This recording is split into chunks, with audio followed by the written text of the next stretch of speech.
অপরা একাদশী, সবাই নামটা বলেন। আজকে শ্রী অপরা একাদশী, আজকে একাদশী নাম অপরা।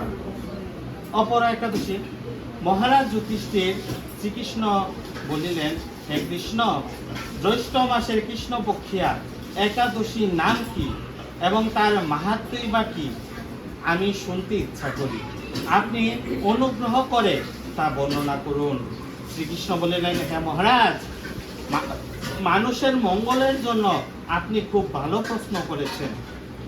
বহু পুণ্য প্রদানকারী, মহাপাপ বিনাশকারী ও পুত্র দানকারী এই একাদশী অপরা নামে খ্যাত।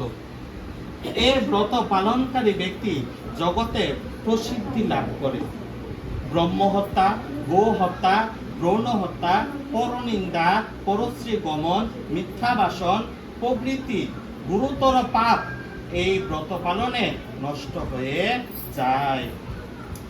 যারা মিথ্যা সাক্ষ্য দান করে, ওজন বিষয়ে ছলনা করে, শাস্ত্রের মিথ্যা ব্যাখ্যা প্রদান করে, জ্যোতিষের মিথ্যা গণনা ও মিথ্যা চিকিৎসায় রত থাকে, তারা সকলেই নরক যাতনা ভোগ করে।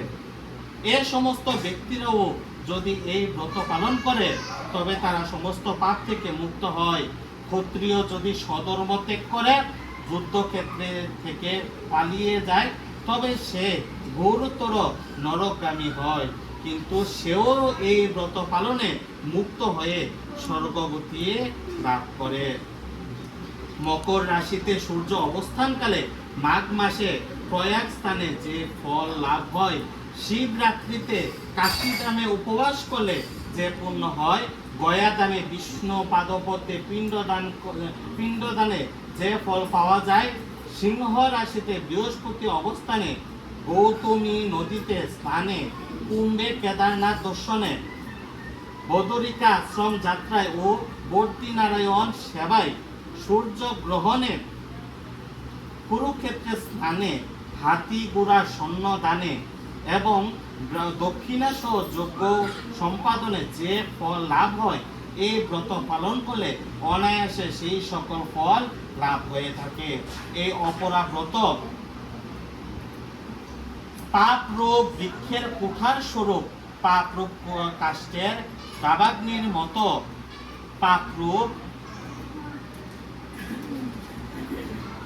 অন্ধকারের সূর্য সদৃশ্য এবং পাপ হস্তির সিংহস্বরূপ। এই ব্রত পালন না করে যে ব্যক্তি জীবন ধারণ করে, জলে বুদবুদের মতো, তাদের জন্ম মৃত্যুই কেবল সার হয়। অপরা একাদশীতে উপবাস করে বিষ্ণু পূজা করলে সর্বপাপ মুক্ত হয়ে বিষ্ণু লোকে গতি হয়। এই ব্রতকথা পাঠ ও শ্রবণ করলে সহস্র গৌদানের ফল লাভ হয়। ব্রহ্মাণ্ড পুরাণে এই ব্রত মাহাত্ম্য বর্ণনা করা হয়েছে।